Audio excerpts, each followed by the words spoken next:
Alright, so I just got done watching Scooby-Doo Mystery Incorporated, Season 1, Episode 3, Chapter 3, Revenge of the Man Crab. Now, according to this Wikipedia article I have open here, I may have watched Episode 4 by accident, but the source in which I'm watching it from has said that this was Episode 3, so I don't know. I don't think it's going to affect the continuity all that much, but so this episode essentially was quite similar to the last episode I watched, the Gator episode from yesterday. In that there was food related things, there was animal men. The last one was Gator men. This one was crab men, and they're terrorizing the gang. The setting of this one was the beach, so it had that sort of anime summer feel. You got Daphne in a bikini in this episode, which I am not entirely surprised by. And honestly, I found, like, before I get into the specifics, I found this episode to be very weak compared to the first two. I found this one to be very phoned in. It felt like a very cut and paste sort of script. All the beats were the same. The reveal was sort of just like, oh yeah, that part of that episode, yeah, right. Like the reveal was very very not interesting. They've really done the whole red herring thing in each episode. Why can't you give me not a red herring? Like that would be a red herring in itself at this point. So this episode has a repeated theme of much like the last episode, but this episode trick water. It's like diet water. Again, the series. This episode aired in I think 2011. This one here.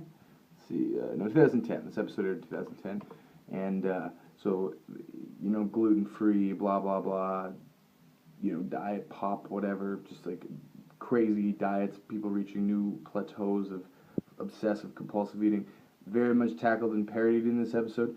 But it's 2010 and not 2016, right? 2016, like that would almost be not cool. They would almost be making fun of people, I imagine, who weren't gluten free. I feel that would be the executive decision on this. Let's see what else we got. Daphne has got another weakness revealed in this episode. In relation to sea creatures, she's allergic to seafood, and so she's allergic to imitation seafood and seafood. So I'm not really sure like what they're trying to do there. But with her crazy allergies and her upper body strength, there's yet to be a continuity error. So they're doing pretty good in that regard. I realized today that the theme song of this is good. It's a good theme song of this show. The video and the intro is very lazily slapped together, but the song is super krautrock, man. It's super it's spooky. It's got a good drum beat. It gets me pumped to watch the episode. I look forward to hearing it and watching the video each and every episode. So Velma keeps getting clam blocked. This episode had a lot of clams in it. I figured that was cock blocked, whatever, by Scooby-Doo. And in my experience, I've never seen a person, or at least a dude, get cock blocked by a dog. Like, having a dog is only going to do you good. But I suppose Scooby is, I don't know, like, Scooby must represent something. And I don't want to say latent, like, homosexuality in Shaggy or something, because that's not fair to assume. And there's nothing wrong with that, obviously. But why does Scooby actually get in the way, other than him being anthropomorphic and not entirely capable or intelligent as a human being.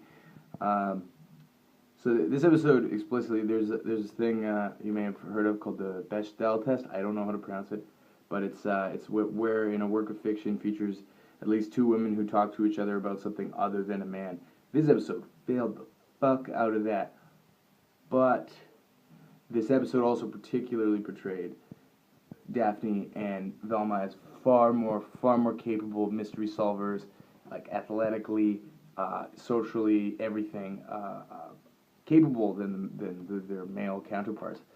So does that make it fail the Bechdel test? I guess it does, but like when they got one-on-one together, all they talked about was boys, and I found that to be weak, do better, Scooby-Doo.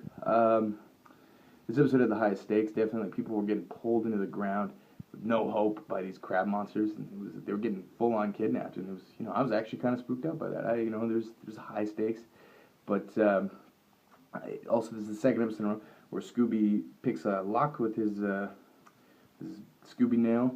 So apparently he's a very competent lock picker. In the last episode, he just kind of did it. In this episode, he was like smiling at the camera, all smug. It was interesting. There's some good quotes in here. Junk food and me have a very special relationship. I like that. This episode also had clam cones. These were these ice cream cones with clam in them.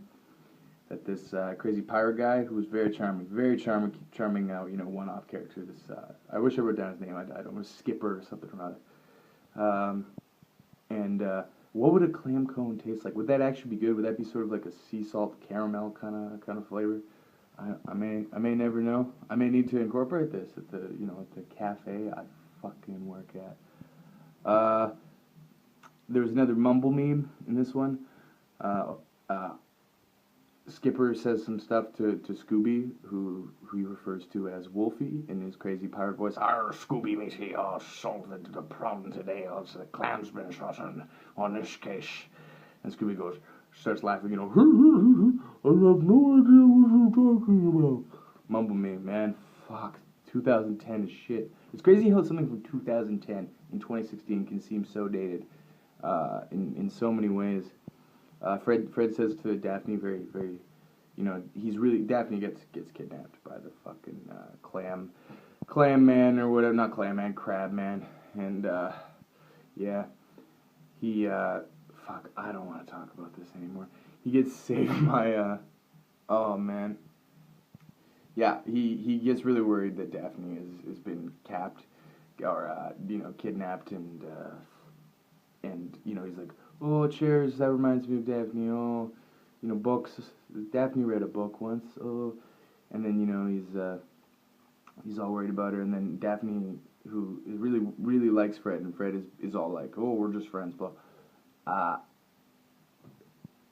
at the end of the episode, she's like, "So I heard you were really worried about me when I was kidnapped," and he's like, "Oh yeah, you did. Yeah, I didn't know what I was gonna do without you, but I'll make sure I never have feelings again." He says that. He says, "I'll make sure I never have feelings again, so to not jeopardize our friendship."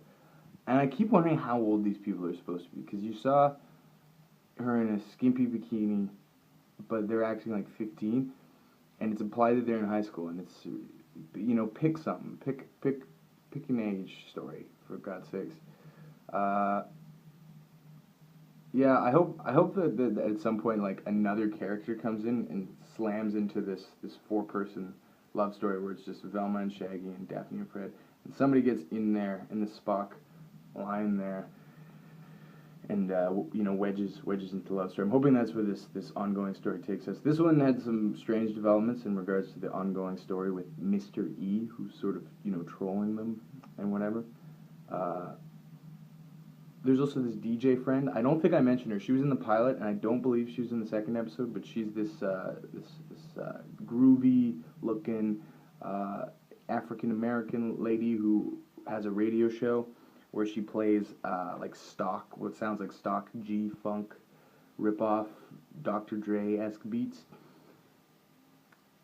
on her show, and says very little, and is just always kind of like, she lets the gang hang out in her studio, and we haven't really had her sort of origin been explained to us at all. But this episode ended with her like recording or broadcasting or something, the gang talking about Mr. E, the ongoing thing. So I'm not sure. I can't do this anymore. Goodbye.